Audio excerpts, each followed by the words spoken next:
But what gives me fulfillment is when I'm fulfilling my higher purpose, which is why I go back to the beginning. You have to find your purpose. 99.9% of the time, you got to be working, always, to your best of your ability.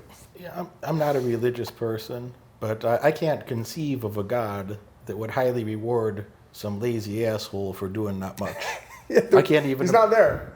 He won't do it. I have some friends that are religious in different religions. Yeah. Whatever works for them, if they're happy with that, good. I never heard of a God that highly rewards a bunch of lazy motherfuckers that don't do anything. That don't make no sense. Not at all. Today I'm chatting with Jared Gordon. Jared's got 19 professional wins. Is currently at UFC. And upcoming, you're going to be fighting Patty Pimblett right around the corner. Yes, sir. Patty's got a big brand name. I know Patty as well. Respect to Patty. But yeah, you've been training hard. You got the right resume. You got a skill set. It's going to be a hell of a fight. Yeah, I'm super excited. I can't wait to get in there. Huge card. We are on the pay-per-view main event. Super excited in Las Vegas. Can't get much better than that. Yeah, main card, pay-per-view. T-Mobile's a big arena too. Yeah, there's 20,000, something like that, 20,000 live, and awful lot of people watch around the world. So what got you into professional fighting, man? Well, I was quite directionless after high school. Growing up, though, I always knew that there was something bigger for me. And I remember thinking, like, I don't want to go to college and be like the rest of these kids. I didn't know what it was at the time. So I kind of took my energy and was bringing it down the wrong street. I thought that I would sell a bunch of drugs, make enough money to save and start my own business. And I was doing well. You're an entrepreneur. Yeah, I had a safety deposit box on Ditmars Boulevard in Queens, in Astoria, and I had a bunch of things that you'd put in a safety deposit box that you don't want people to know that you have. And I was doing really well. Unfortunately, my addiction took over, and that kind of spoiled my plans and the stuff that I was putting in the safety deposit box. But, I still had this feeling in me, in my gut.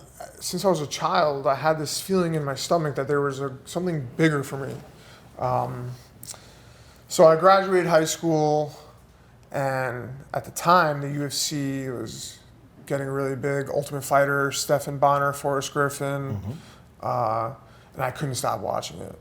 Nonstop, all the time. I used to watch the old Renzo Gracie videos of them going into the dojos and, beating up all the other martial art guys. And, I couldn't get enough of it. And then Frankie Edgar, who actually retired last night, made his UFC debut, and I watched him fight. And I remember thinking, man, he's a little guy, I'm a little guy.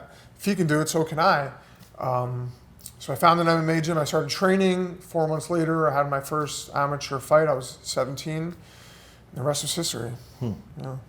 Yeah, shout out to Frankie. I've met Frankie and done interviews with him, and nice guy, very well respected. Yeah. So I hope he really enjoys his retirement. And shout out to Frankie.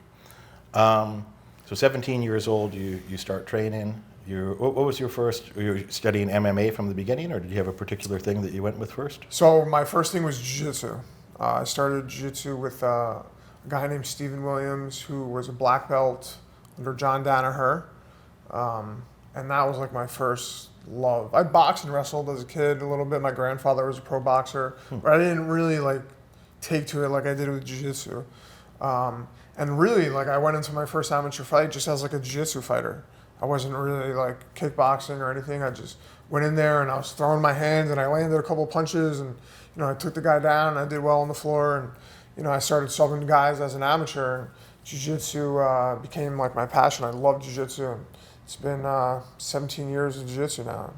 Yeah, I love it. Yeah, so jiu-jitsu was my first real martial art.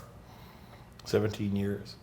It takes an awful lot of time to master, even one martial art, even just say jiu-jitsu, to have a real mastery of that. And I see that there's a lot of noise on the internet that popularize ridiculous ideas, like you're going to get rich overnight or develop some profound skill set overnight. You ever, So 17 years. You have a black belt? So John Danaher gave me my brown belt 6 years ago. And then I switched gyms. I went to Rufus Sport, and now I've been in Sanford. I haven't had a solid coach or BJJ instructor in 6 years. So I haven't been belted my black belt, but I beat a lot of black belt champions in MMA fights, and or black belts that have been black belts for a while. Yep. I just beat Leo Santos. I beat Bill Algeo. I fought Hakan Diaz, who's a jiu-jitsu world champion. Beat him on the ground, crushed him on the ground. So no, I don't have an actual black belt, but I believe that I'm a black belt level, especially in MMA, grappling, and jiu-jitsu. That makes sense. What I was going to ask you, and a brown belt will do. So, Danaher, one of the most respected coaches in the world. That I know John, great guy, nice guy, extremely brilliant. Very talented person, yes. And it's anybody that talks about him as a brilliant genius level person, Yes, and he is. But so brown belt under John is about as top level as you could get at a brown belt from.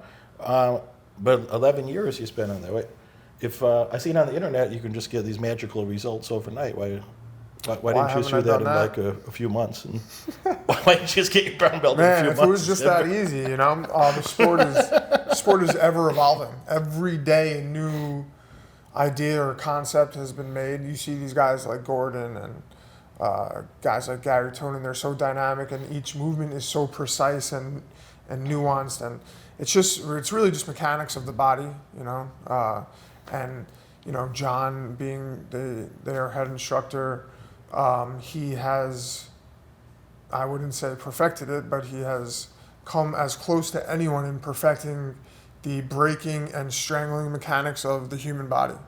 I spent many years in the room with him, learning from him, watching him, and rolling under his eye, and he is the best instructor. The way he breaks it down and explains moves, and how he mixes, things like judo and wrestling into jiu-jitsu and catch wrestling, and a lot of these, he's just molded it perfectly. And the whole leg lock game, that was all them. And they're just he has a different mind for the game. It's impressive. It's very impressive. Yeah, all true. And the point that I mean to make is it takes a long time to have a high level proficiency. John didn't do that overnight. Gordon, neither Gordon, you or Gordon Ryan did that overnight. No. That doesn't happen accidentally. It's just years of building and building and building. Hours and hours every day for years. Where I'm at in the moment, and martial arts is just a hobby, or supposed to be something fun for me, but I just started in November 2021, and I trained an awful lot for that year. I got my blue belt in 7 months under Jake Shields. I have a purple belt next year. I would think we'll see when, middle of the year sometime. So I'm spending an awful lot of time with a lot of people that that are some of the top names in that sport, and I learn so much, but there's so much to learn. Oh yes. There's so much to learn, and something about success in general, to have the sort of success that you've had in your areas, or to do the things that I've done, or anybody that's made any notable accomplishment in life, it's not going to happen overnight. And a person that's looking for that that get rich quick scheme, or that quick fix to something. If you don't have the patience to learn how to do things repetitively, if you don't have the patience to solve simple problems until they're you have a very high level proficiency of those things, then you can solve the next tier and the next tier and the next tier of problems.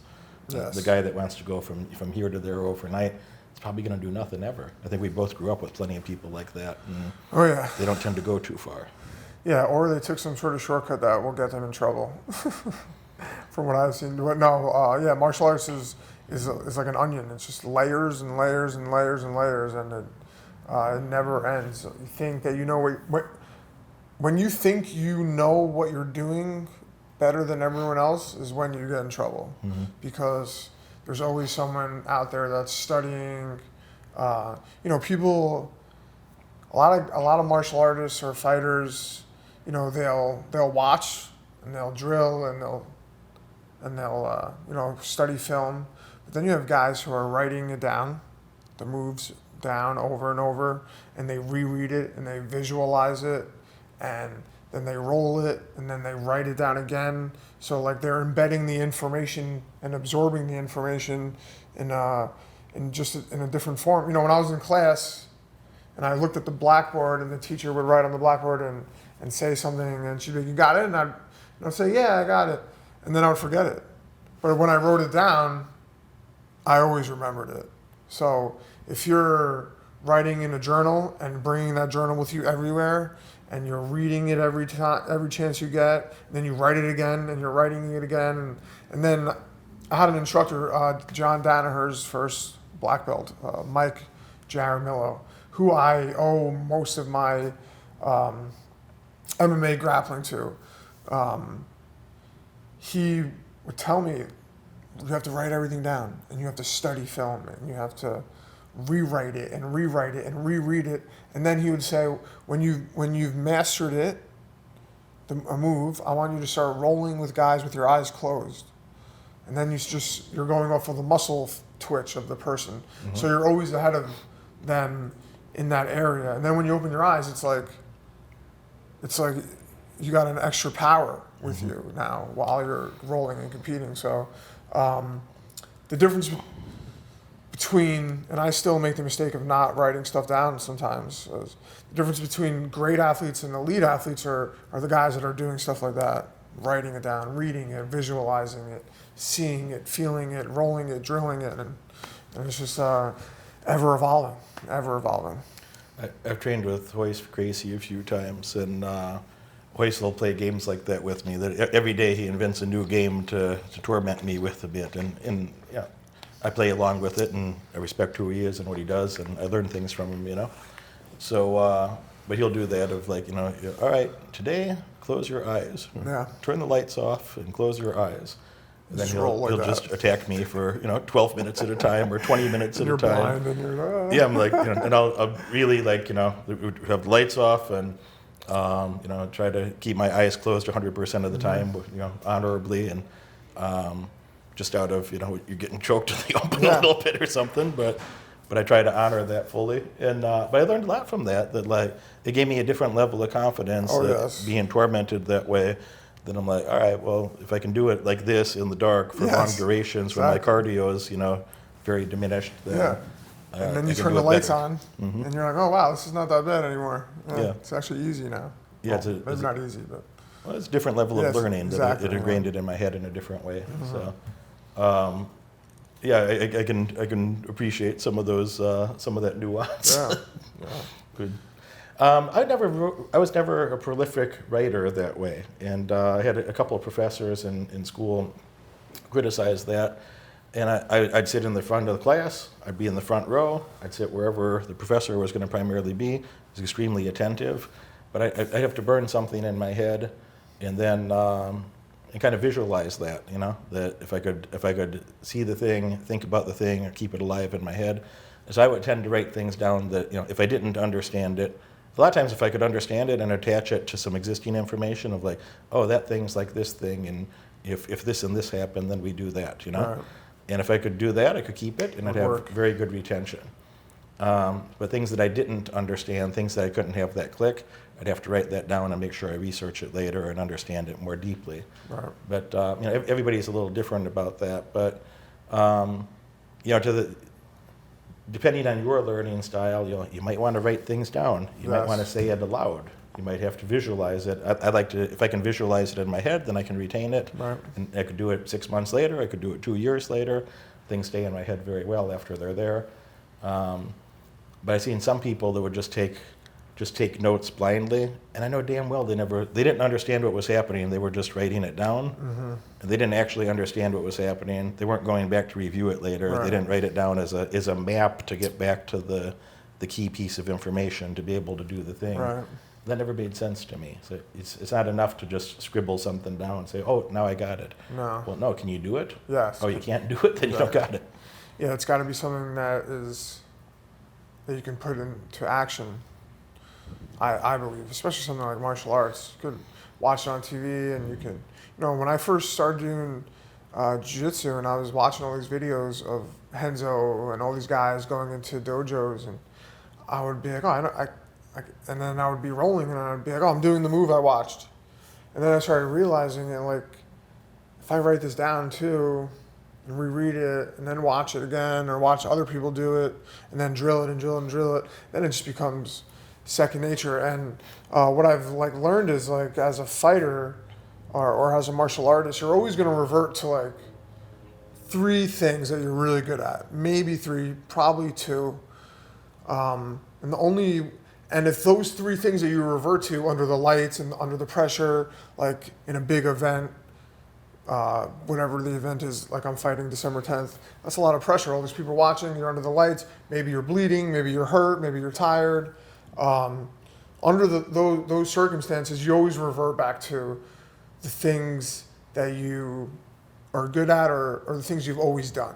So, and if some of those things aren't the correct moves or aren't your best options, the only way to remove those out of your subconscious is to drill something else 1,000,000 times and write it down and watch it and visualize it.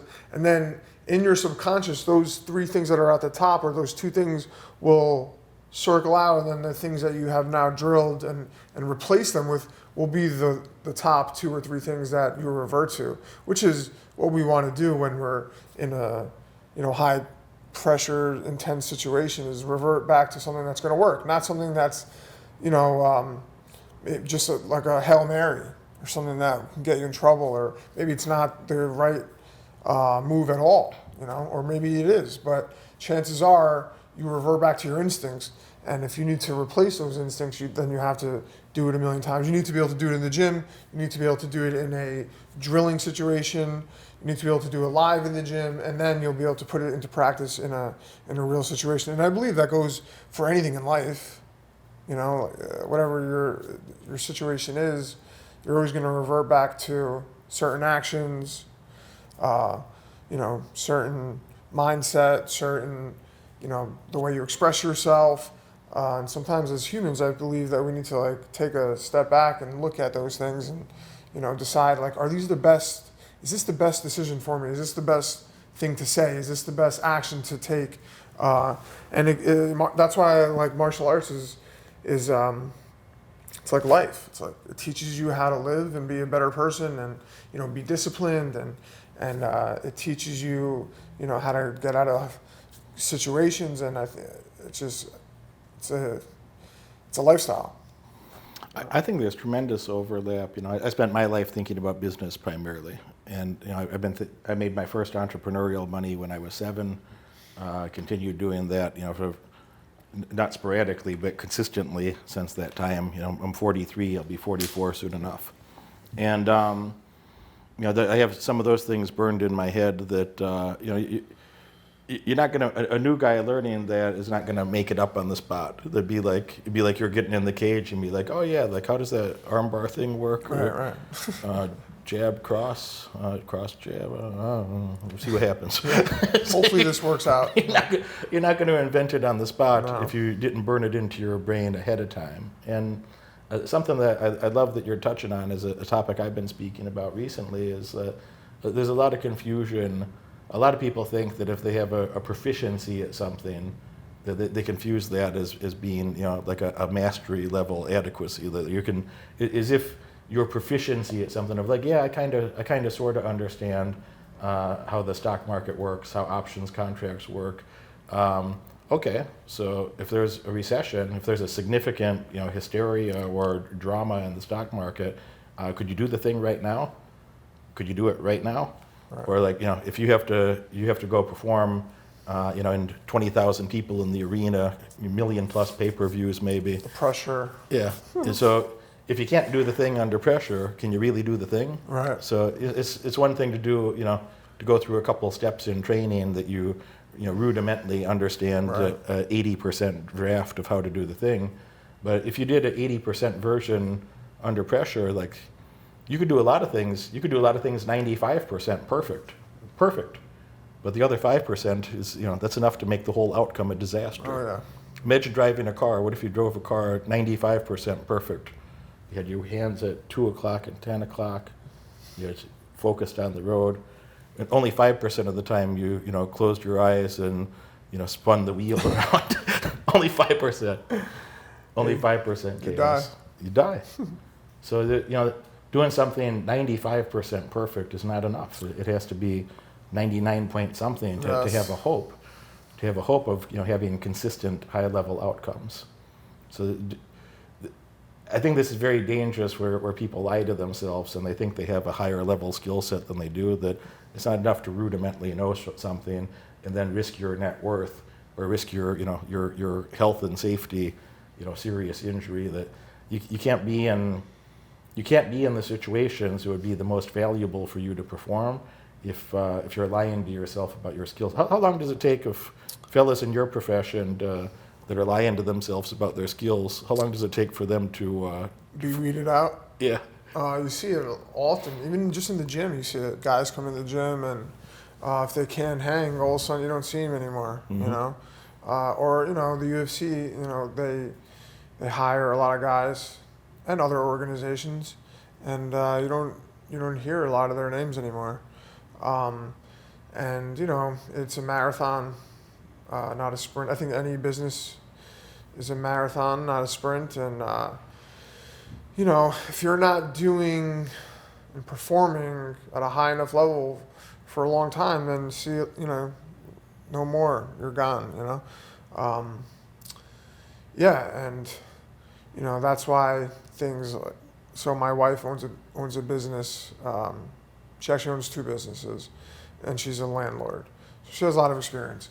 But she opened a gym. The first year of the gym, she broke even, we broke even, and then the pandemic hit, and we lost most of the bank account, but we were able to evolve. We went on Zoom, and we didn't lay off any of our employees. We kept paying everyone, and we did what we could, and she survived, and now the business is thriving. She owns a Ninja Warrior obstacle course gym. So she was on the show American Ninja Warrior 3 times. We're in the middle of franchising the business as well. And she's killing it. And she learned all of this through her first business, which is the largest gymnastics music company. She custom makes music for gymnastics floor routines, and she choreographs routines as well. She's been in business for 11 years now, all online. She doesn't have to do anything. I mean, she has to do some things, but she's not like, in the field with the business. She learned so much from that, and her business, her gym is always something new. All right, what are we gonna do today? What kind of set, what kind of promotion, what kind of this? It's never just, let's just see how the day goes. And, we're looking at sales, we're looking at, our monthly regular charges on people's accounts, memberships, and, she's absolutely killing it. And we're in the middle of the franchise disclosure document.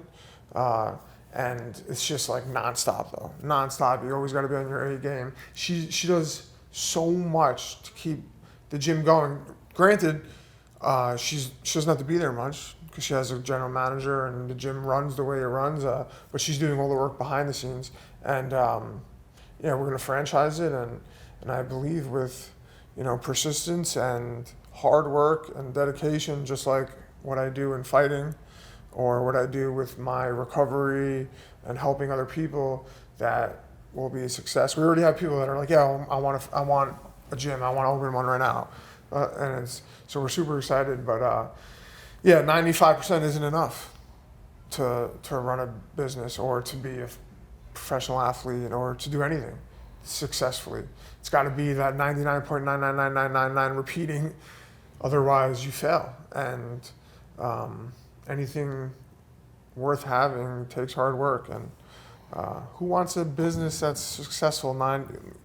If you're only putting 95% in, there's that 5%. That's a big percentage, 5%. It's going to be We'll bankrupt. never be perfect, so it's not going to be 100%. But 5% is enough, like you said, for us to crash and burn. So it's got to be nonstop. A topic that you've touched on here, and I know is a topic you've spoken about publicly and is particularly interesting to you, is addiction recovery. What would you think about a recovering addict that's sober 95% of the time? Is that a recovered person or still an addict? You're still using. You're not sober. Yeah, it's a daily thing when it's a forever and always thing. It's never, oh yeah, today I smoked a joint, or I only did a little heroin today, so I'm still sober. There's no functionality in that. It's like saying I'm smoking. I smoke crack like once in a while. It's not there's no normalcy in saying that. You don't no one. That's not a normal thing. There is no normalcy in that. Only smoke crack a couple hours per day. So yeah. The other 90-some%. The other 95% of the day, I'm good. Only smoke crack for an hour or two per day. Yeah, it's Is that going to turn all out or nothing, good? man. Is that going to turn out good? Yeah. What got you interested in that? You said that you had some addiction issues of your own at one time. Yeah, so fighting, I hurt my neck fighting. I got addicted to pain pills. And it progressed, and then I became an IV heroin addict, and I was also a major IV cocaine user as well, which led me to my downfall. I was in and out of institutions, therapeutic communities, jails, homeless shelters, crisis centers, psych wards. I was facing 25 to life for a home invasion, robbery, felony battery. Case got dismissed, thank God. Had a really good lawyer, luckily. Thank you, Dad. And Christmas Eve 2015, I had my last overdose, and I just had enough of living that way. At that point, I had a record of 9-1 as a professional. So I still had fighting, but I needed to rely on something bigger than myself to bring me or return me to being sane, relieve me of my addiction, and I call him Jesus, just my thing. And from there on, it was just nonstop work on myself. First, I just had to get rid of the using. The drugs and alcohol weren't the problem for me. I had a thinking problem. I made bad decisions, and those decisions led me to a point where my addiction made me powerless over choices that I would make. So once I was able to relieve myself of the substances, I was able to start figuring out why I think the way I do. And I'm all or nothing. It was like I'm either gonna I'm gonna crash and burn and die in a ball of fury and flames, or I'm gonna go as high as I possibly can, and that's the way I'm going now, and the way I'm gonna continue to go. But yeah, I need to do something every day to keep myself on the straight and narrow. I only get a daily reprieve from my addiction, so every day I have to do something to relieve myself of that insane life that I was living, and so that's what I do now. I work with centers, and anyone that reaches out to me that had the same issues that I had, I try to help in any form that I can. Sometimes I get people into treatment. Sometimes I just lend an ear for them to talk to, and that's what I do. I thank God every day for my life, and I ask Him for guidance. And by helping other people, I help myself. And fighting gives me the platform to reach people. So in order to reach as many people as I can and help them with these things, I need to win. So I work my ass off in the gym every day. I do everything. I do as much as I can every day. I meditate. I have a sports psychologist. I have a nutritionist. I have multiple coaches in the gym, strength and conditioning coach. I got a swim coach.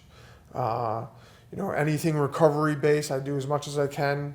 And in order for me to win, I have to do all these things. And the more I win, the bigger my platform gets, and the more people I can reach and help, and the better my life gets in return. I don't know if you know much about my early life, but when I was a child, my father was in prison for a lot of my childhood for cocaine trafficking, and my uncle, both of them. So I only had one uncle. So both of the male role models that you'd anticipate that a young man would have. They both had 15-year prison sentences for cocaine trafficking, and so before then we had a lot of nice luxuries. They were successful in these endeavors, and they're the largest. They were entrepreneurs. They were the largest cocaine traffickers in my county's history at that time. So they made in Illinois. Yeah. Okay. So they made significant money, and they were multimillionaires in the early '80s, which was a lot of money at that time. Sure is. So we had like 5 houses and 16 vehicles, and it's not that my dad had he was such a freak that he needed all these vehicles, but somebody would owe him money, they'd mess up some money, and Here's my car. now he's got a Jaguar, and then somebody else would mess up the money, and now he's got a Porsche, and things like this happened. So he had a lot of vehicles and nice houses, and anything that money could buy, And then all that left, when I was 7, there's and the government sucks that up like a vacuum and takes away everything good, and including my family. And then I sat home with my half-crazy, extremely obese mother on welfare, and that was a different childhood experience than. So I had that dichotomy of, I was spending most of the years of my from 7 till 20 basically through my teens. Just being around the roughest people in the community, and there's a lot of those type of things, the violence and drugs and whatnot in the community around me, and so I had a lot of violence in the house and out of the house, and it wasn't the most enjoyable childhood. So in my head, I thought, well, I didn't have any, and I don't mean to sound dramatic about it, but I didn't have like good role models. I had a lot of bad role models, that's still useful, and you could probably appreciate that. For sure. So I've seen a lot of things of like what not to do, where I see like, I don't see a lot of industrious people, smoking crack or using heroin. Those don't tend to be the biggest achievers in the environment. So I had some anchors like that in my head of like, probably I shouldn't do that. Probably I shouldn't do that. Binge drinking and smoking excessive cigarettes. That doesn't look like a path to prosperity. So I did plenty of things in my teenage years that if I had to redo, I could have lived without. But I have some understanding of that context. Of that lifestyle. So it helps, and also, I mean, you can take that energy, and which is what it seems like what you did is put it into a good direction.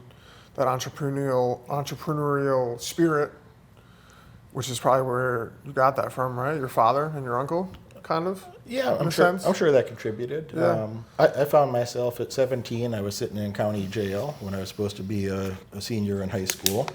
I was there on some violence-related things where I'd previously been stabbed in my shoulder over here, and that wasn't much fun. And then a different young man, I was 16 when that happened, and different young man when I was 17 had similar intentions for me, and I fired a couple of shots, near him. I didn't mean to hit him, but near him I thought that might change his mind about how the evening was going to progress, and it did. But funny thing that they frown upon that of shooting guns in your city. They don't like that. And they arrested you. Yeah. How could they? It seemed wrong to me too. I didn't kill anyone. If I wanted to, I could have. Yeah. So anyway, when I was 17, and then I was in 18 combined. I spent 90 days, in 2 different stints. I was there for 3 weeks, out on bond, went back for 10 weeks. So you know what it's like. Yeah, I spent 90 days in county jail at 17, 18, and which isn't that bad. You're lucky to go to prison. Yeah. County sucks too, though. I've never been to prison, never went to prison. But, that was actually a useful time that you're supposed to be in high school and you're sitting in jail instead. Yeah.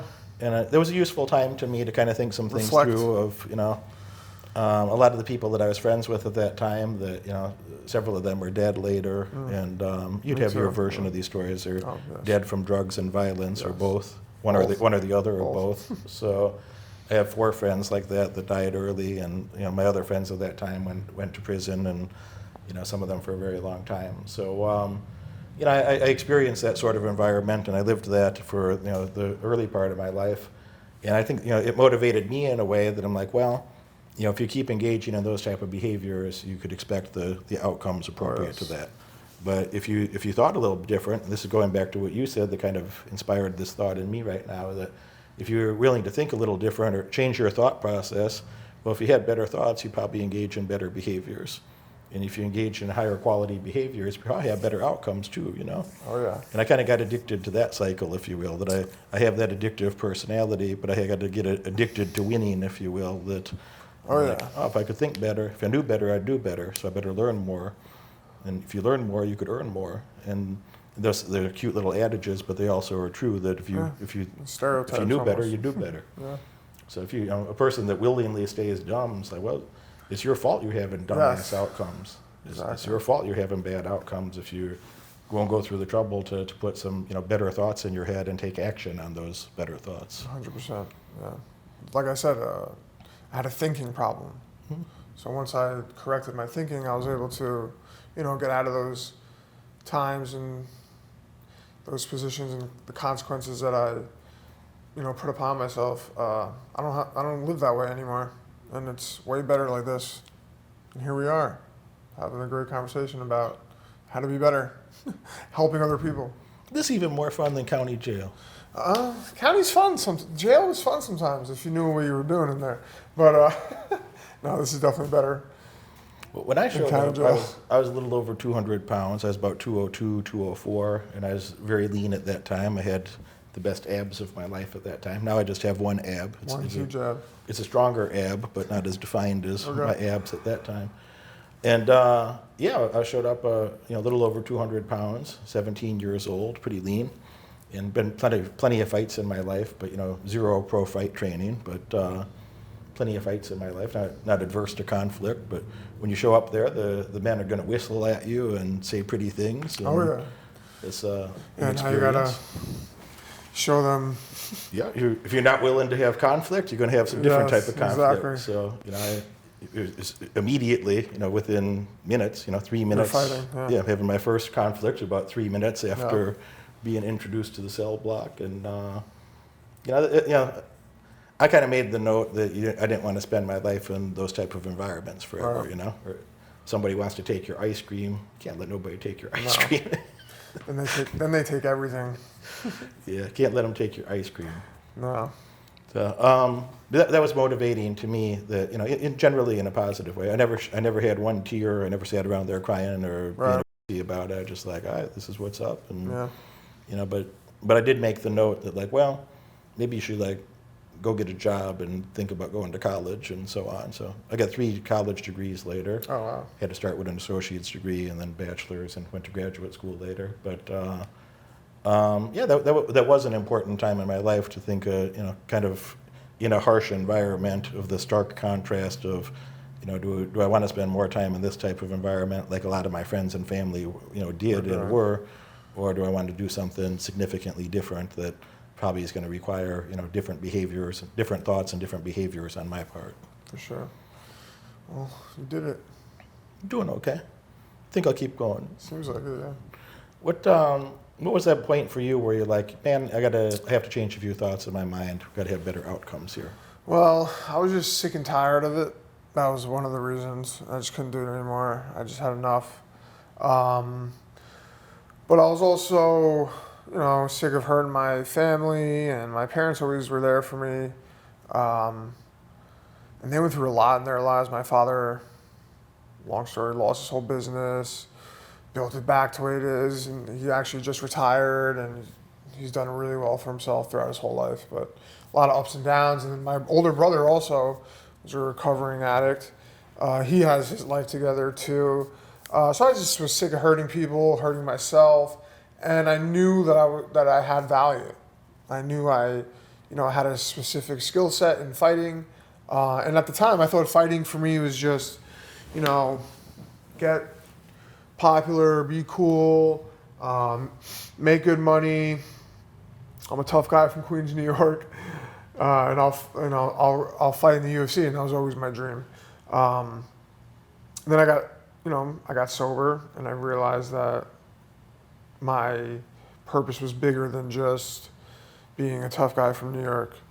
It was to help other people. But so, I was just sick and tired of being sick and tired. And like you said, like, do I want to sit in a jail cell?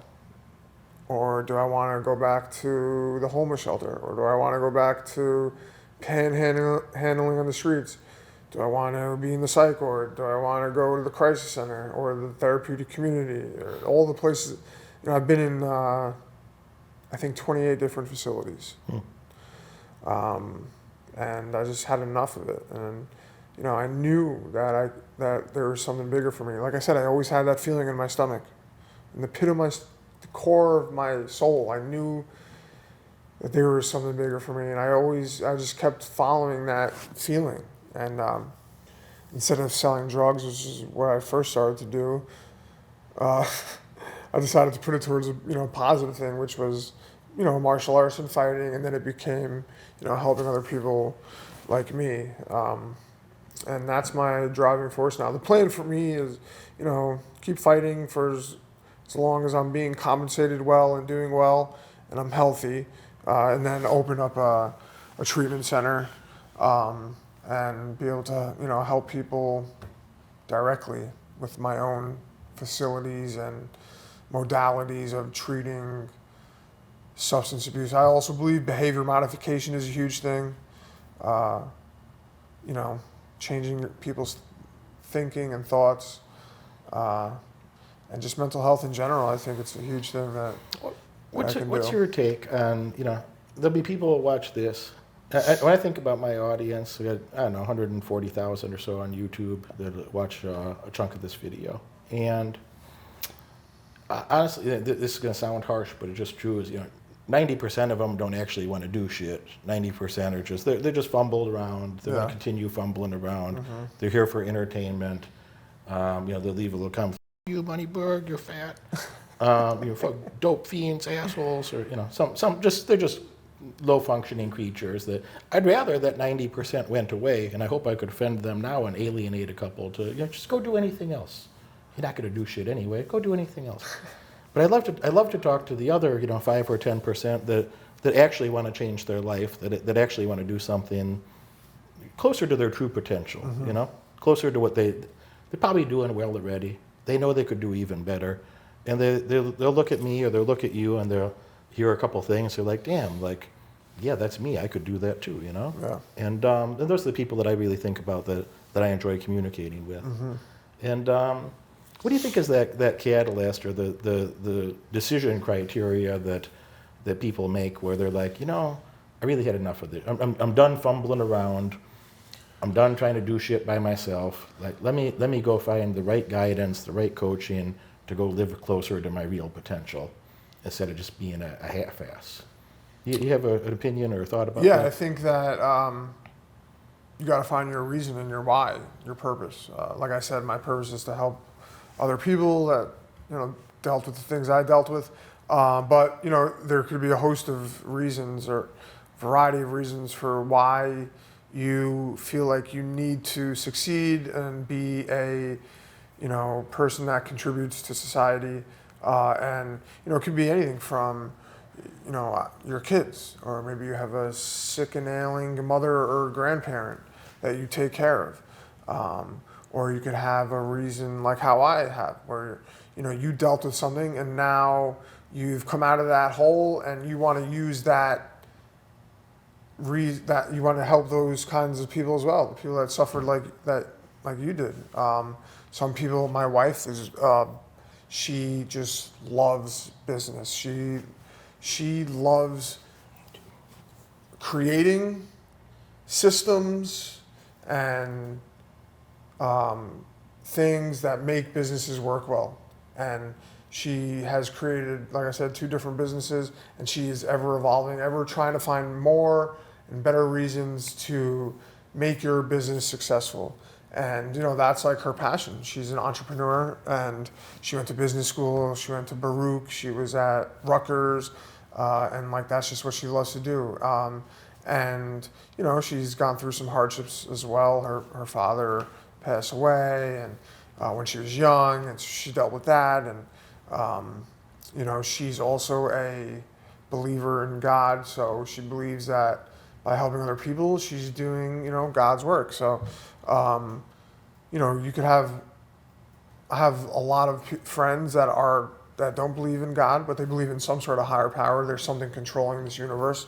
Then I have friends that are really religious, like Bilal Muhammad. He's one of my Bilal's best. a friend of mine. He just One of my trained with best me friends. 1 week ago. Yeah, he was telling me. One of my best friends is Bilal, and we believe in different gods, but it's the same thought process and the same feeling and desire to want to serve your higher power. And he has his reasons for wanting to do what he does, Palestine, and the stuff that he deals with. So you have to find your reason, and then you have to do everything you can in your power to create and accomplish your goals. And like we said before, it's not 95% of the time. It's got to be 99.99999% of the time, or you have to be that close to being perfect. And there's no day offs. Even on my off day, is still a active off day, a recovering off day. Like, yeah, I have to physically take off from training because my body has to regenerate. But even today, we went to the beach, we got in the sun. I have an app on my phone that tells me when you'll get the most vitamin D between these hours. So we got on the beach at that time, and me and my wife took a huge long walk down the beach and walked back. We're in the salt water, we're feeling good. I ate a great breakfast, I meditated, I prayed, did what I have to do to set my mind right every day to put me into that routine. And it's just nonstop, work. And just when you think that it's gonna fail is when your breakthrough happens. Mm-hmm. And that's when you have to keep hammering away. You just gotta keep hammering, and that's how it's been for me. And the best part about it is, I used to look at this like it was a negative thing. That like when I would accomplish a goal, I would be like, it's not as good as I thought it would feel.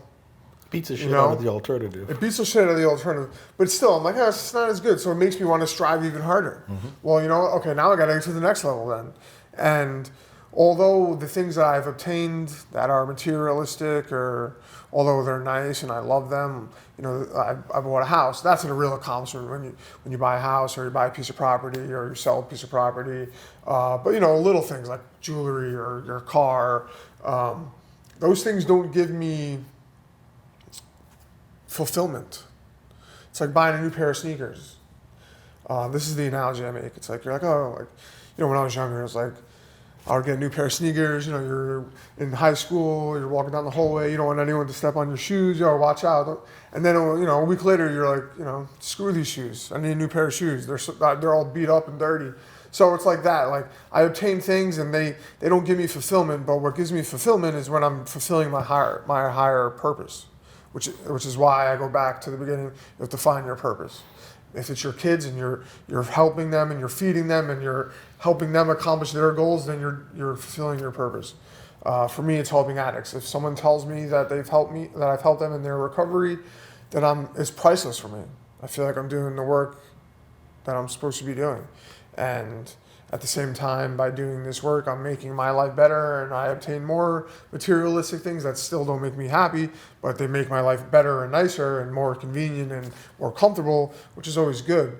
So it's just 99.9% of the time you got to be working, always, to your best of your ability. Yeah, I'm not a religious person, but I can't conceive of a God that would highly reward some lazy asshole for doing not much. I can't even. He's not there. He won't do it. I never heard of any religious. No. I have some friends that are religious in different religions, and that's fine. Whatever works for them. If they're happy with that, good. But I never heard of a God that highly rewards a bunch of lazy motherfuckers that don't do anything. That don't make no sense. Not at all. So, I love money, but money just means freedom to me. Exactly. I don't even need like a lot of material stuff. I don't have a lot of clutter. I don't buy a lot of excessive clutter. I have some nice luxuries in life. I worked hard so I could have those luxuries Yes. in life. And it makes life better. It does make life better. Yeah. People that, money doesn't make you happy. That's Yes, the it worst does. thing. But it does to some extent. It might not, it might not solve all your problems and make you feel the best you ever felt. Solves a lot of problems. Having money But it solves does solve a good amount of them. money solves problems that not having money creates. Exactly. Money will Exactly. solve problems that not having money would create. So you know what? Even people that have $1 million, only $1 million net worth adds 11 years to your lifespan. 11 Because you years. just you feel stress free. Less stress, access to better health care, access to better nutrients, access to more safety. Better food, yeah. Yeah, better food, more safety, less stress. So even $1 million net worth adds 11 years to your lifespan. So if 11. I get like $20 million, I'm going to live like I'm not sure 500 years. I'm not sure if it's linear that way. Unfortunately. I don't right? think there's a study Otherwise, on we'd that, be but- killing each other for money. Well, we are, I guess. They do. People do that. Yeah, you're right.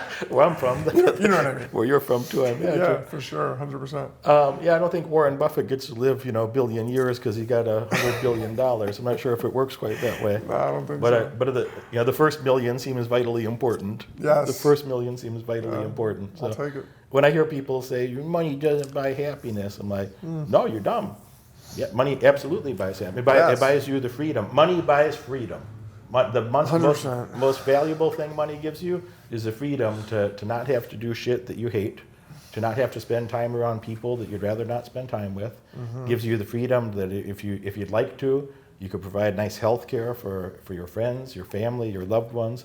You could solve a problem that somebody else not able to solve. You have access to a lot nicer things in Go the on world. vacation, Go on which vacation. makes life better. Have higher quality food, higher quality, Yes. whatever you value, you could have more of it in the higher quality version of it. Yes. And that's silly for somebody to say, "Well, I hate money." Well, no, you're just dumb, and you don't really appreciate what money can buy for you or the problems that can solve. The number one thing that I invested in early, because I didn't have, one of those higher purpose things that you mentioned. I think something that we share in common. Different end person that we're speaking to, but I didn't have good mentors growing up, and there was a lot of pain from that. There's a lot of you Neither did I. know the Besides pain my of father, but the pain of having to guess and check and figure shit out for yourself yes. versus having somebody to Henry or Gilbert to oh man, you just do this, Just do this, yeah. Yeah, you do it this way. You know what though? I almost rather it this way because I had to go through trial and error. And I think no matter how great your mentors are, you're still going to go through trial and error. But I feel like it just makes it more satisfying. The things that I've gone through and seen and the places that I've been, now I'm like, this is a breeze. This feels great. I go home, everything in the place that I live is mine. I can do whatever I want there. I have a wife, I have 2 dogs, and my life, it couldn't be any better than it is right now. But I'll work harder to make it better. But it's like, I wouldn't want it to be any other way. I couldn't imagine going back to the way I was living. But yeah, not having the good mentors, I think, taught me more than having someone that just, spoon-fed me everything, I think the people that seem to me to be the most confident in life, and I think a lot of my confidence came from this, of having some difficult circumstances and working past that, because you've been tested that way, Yes. that you know who you are in your heart. Conditioned, yeah. Or I know who I am in my heart, in a way that another person, they might think a certain, or say, oh, I would never do this, or I would always do that, or, well, it's easy to say that if you've never been in tough spots. Exactly. You and I both been in some tough spots, and some similar ones, some different ones. But after you've been through some tough circumstances, you have a much deeper connection to your identity of who you are and what you're capable of. Oh, yeah. And that might make you harsher in some ways or more firm. It also makes you more generous or thoughtful in other ways. That you don't want to be an asshole to other people. That 100%. you know what that feels like Yes. to be bullied or to have somebody be an asshole to you. You know. So I think it made me both that much nicer in some ways, a little harsher and firmer in other ways. That I'm not going to waste my time with some asshole that they don't even care about their own future. They're not even dedicated to their own success. Right. But I can't be more dedicated to your success than you are. If I came to you and asked you to, hey, Jared, could you help me, train me or teach me some martial arts thing? But now I show up late. Sometimes I blow you off entirely. Mm-hmm. Like that's not going to go on for a week No. before you're like, man. See you later. Yeah. You have to, Yeah, it's the only. You have to. You can't have somebody disrespecting No, your time that and your gifts. It would be teaching you a lesson as well. True, fair. So I think I love what you said about no days off. That's another one that'll annoy a chunk of the audience. That's great. I love working on holidays. No day is sacred to me. No day is too sacred to have more prosperity, to create more productivity. I don't think either one of us are going to be very useful to others if we don't develop skills and talents of our own. That nobody gives a shit.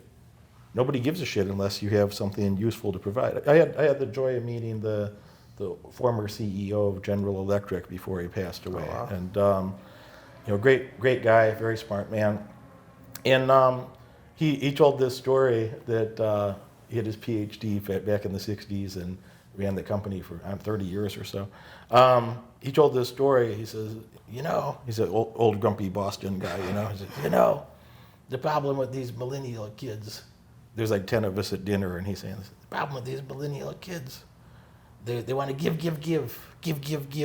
They'll give everything away. Everything's free. Yep. He said, that's like if I show up in front of the people, I got a horse and a wagon. I pull up in front of the people, I jump in the back of the wagon, I say, it's all for you. It's all for you. But there's nothing in the fucking wagon because I haven't done nothing yet. If you want to give, you got to do something first. And that made a lot of sense. Sounds like our country, in a sense. Yeah, in more ways. I didn't go there, though. In more ways than I'd like. Jack Welch is his name, by the way. Look up Jack Welch if you don't know who he is. But you can't give anything until you did something. Right. You're not going to be able to do much for others until you did something for yourself first. And then you have something to offer that you could help somebody else, shortcut that path. Someone might want to emulate your success. Someone might look up to you in some way and be like, hey, that guy came from a circumstance, similar to my own. Some ways worse, some ways better, some ways different, whatever. But they can see that you've been through some shit and you didn't quit down there and you didn't stay down there. You did something to pull yourself up, and about that time somebody else could be like, hey, could you show me how to do that too? And if you didn't do that yourself, or if I didn't do that myself, no one should care. No one would care. And it's funny that you say that, because I was talking to someone the other day and they were like, man, if I had gone through all that stuff, man, I would have quit fighting. And I was like, it never occurred to me to quit fighting at that point. Like, we were talking about an injury that I had. I had a really bad injury. Before I got into UFC, I had a metal plate put in my face that covers my orbital floor, my medial wall in my face. I was in the head trauma unit for like 6 days. The only thing I thought about was, I can't wait to get out of here and get back in the gym and be able to train again. The doctor told me I might lose my eye. Luckily, I didn't. And then a guy who was very experienced Muay Thai fighter, a little older than me, he had like 30 pro fights, something like that. He was like, man, if that happened to me, I would have quit fighting. And I was like, that was never even a thought in my head, man. So I don't know if it's because I was too stupid or I just wanted it that bad. Like, no, I'm not going to quit now. I was actually supposed to get signed to UFC that night. I would have been 10-0 as a pro. I would have had this title, and for CFFC, it's a regional promotion. But I was winning the fight, but the doctor stopped it because my eye was so swollen. So all I was thinking about was, I'm supposed to go to UFC. What are you talking about? But when he said that to me, I was like, that was never even a twinkle in my mind that maybe I should quit fighting. All I thought about was I can't wait to get back out there. But I think you need to have a never-ending thirst too for that next level. And that will also, if you're undeniable, you have to make yourself undeniable and successful. If you can't you can't be denied at a certain point. If you just keep going and going, you can't go unnoticed. And eventually someone will have to reward you. And that's how a lot of my life has been, especially earlier on. Like I was like, well, I'm just going to keep going and going and going. I don't care how much it sucks or how much it hurts or, how broke I am. Because there was a lot of times where I was. And I was like, I'm just going to keep going and going and going and going and going. And so many people said like, oh, how do you keep doing this? How do you keep going? Like, it's everything you, and I'm like, it's never a thought for me to quit. I just thought I need to keep going. And that's the kind of mindset that you need to have for any endeavor, I think. Yeah, something you touched on, and maybe we'll wrap up on this point, but you really just gave them a great recipe for building a personal brand or building a business brand.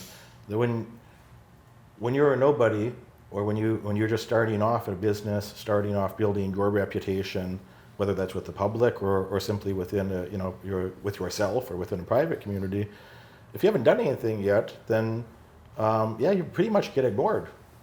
You're mostly going to be ignored. And so I'll just say it in the context, if you started a new business, you're just going to be ignored. Nobody knows who you are. Nobody knows what you're doing. Nobody knows anything about it. And you have to have that keep going, that push and push and push and push and push. And at some point, when the world starts to pay attention, then people will probably make fun of you. So oftentimes that's the next step, that you're not the most established brand in that business, but they're starting to pay attention that you exist at least. Yes. Now, most people would have given up in the first part while they were still being ignored in perpetuity, and most people give up there. If you get to part two, on the surface, it'll look like you're doing worse. But you're getting there. Yeah, but now you're getting there. About the time people start making fun of you, well, then now you're making progress because they at least know that you exist. And then becomes, later, I'd say step 3 is that undeniable part. When the success is so clear that you've done what you set off to do, you yourself as an individual in your personal brand are getting the results that you anticipated or even higher, or the business that you've started is getting results for clients that are as promised or even higher, then it's just undeniable. And it doesn't matter what anybody says anymore. So when I created a name like Moneyberg, you might be surprised that's not my legal name. I wasn't born with that name. But my legal name is Buszkowski or Buskowski or Bukowski or something like that. It's unpronounceable, and you can't even spell it. So to type it into Google or something. So right. I'm like, well, that's not the best marketing name ever. So I made something ridiculous. I went to the #1 business school in our country. I went to University of Chicago's MBA program, and which was ranked higher than Harvard or Stanford or NYU or any of the other premier programs while I was there. And then you call yourself Moneyberg, which sounds ridiculous, but it's memorable. Stands out. Yeah. So at first it sounds ridiculous, and then and close friends of mine told me like, dude, you're creating a name that's basically a Jewish stereotype. I am 50% Jewish ancestrally, so I'm like, no problem. So they say that this is basically like a Jewish stereotype. Like, yeah, but I am half a Jew. Like, yeah, so what's the problem? Yeah. My dad's a Jew too. Yeah, but Jewish enough that my ancestors died in the Holocaust that's pretty that Jewish. counts. Yeah, that should count. That's Jewish. All right. So then they say nobody's going to put this on television. Like, you can't be in any major media. I was on every major media thing. Is in Bloomberg and Forbes and several times in Entrepreneur and Inc. and so on and Playboy. I know when you see me, you probably think that this guy looks like he'd be a model, but that's Playboy and Max. I'm sure that's common misperception. There's a point where it doesn't matter anymore. That it's so clear that you're helping people get results that if Dana White sees me, he's like, oh, Moneyberg. When Bruce Buffer sees me, he's at Moneyberg. There's no joke about it. It's like that's the brand. That's the name. So you can do that yourself, folks. You can do that yourself, but you have to deliver the goods. Jared can't be the person that he's destined to be, the person that he's pushing to be. If he didn't win those 19 fights, nobody cares. Yes.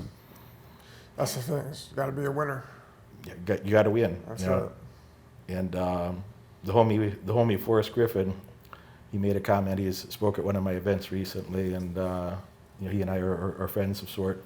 Forrest says, it's important to have fun. When I hear that, I'm like, But then he says, nothing's more fun than winning. No, there really is nothing more fun than winning. Thank you very much, man, for sharing a bit about your winning and some of the things that you had to overcome to be where you are.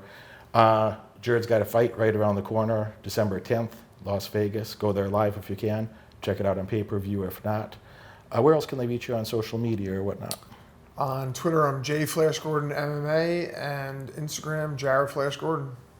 Thanks so much, man. Thank you. Appreciate it. More winning. The 10 Commandments of Wealth went live on Easter Sunday. Join thousands of other people that made a commitment to a brighter future, to more prosperity, to brighter ways and better days. This program contains the 10 irrefutable laws you must live by if you want to propel yourself to elite levels of financial success. I've distilled these 10 commandments from 3.5 decades of success as a serial entrepreneur and investor. Do yourself a favor. Click that link. I'll see you inside the 10 Commandments of Wealth. Right over there. Click that link. Bunny, what should you do? Click the link.